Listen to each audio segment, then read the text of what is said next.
Naiinis na nga ng husto si Emil tungkol sa sangre dahil panira talaga ito sa kanyang operasyon. Kaya inutusan niya kanyang mga tauhan na ligpitin na nila kagad ang sangre dahil malaking balakid ito sa kanyang mga pinaplano. Nagpapatuloy pa rin ang paghasik ng lagim ng mga tauhan ni Emil sa Distrito 6 at nangangamba naman si Mona dahil dumadami na ang kasamaan sa kanilang lugar. Sinabihan ni Tera ang kanyang ina na huwag na itong mag-alala, mayroon ng tagapagligtas ang kanilang lugar. Habang si Perena, sinunod na niya ang kanyang bugna. Ipapatuloy na niya ang kanyang paghanap kay Tera sa mundo ng mga tao para makabalik na sila agad sa Encantadia. At nananalangin naman si Perena na sana'y karapat-dapat ang anak ni Danaya.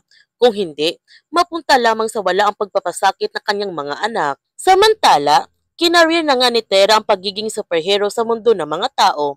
Iniligtas niya ang mga bata na kinidnap nito at sinuotan niya ang kasuotan na ginawa ni Akiro upang manatiling lihim ang kanyang tunay na pagkatao. Mahahanap kaya kaagad ni Perena si Tera? Yan ang ating abangan sa Encantadia Chronicles Sangre. Kung bago ka pa channel ko, don't forget to like, subscribe, and click notification bell para palagi kang updated sa mga videos na upload ko. Thank you for watching and God bless to everyone.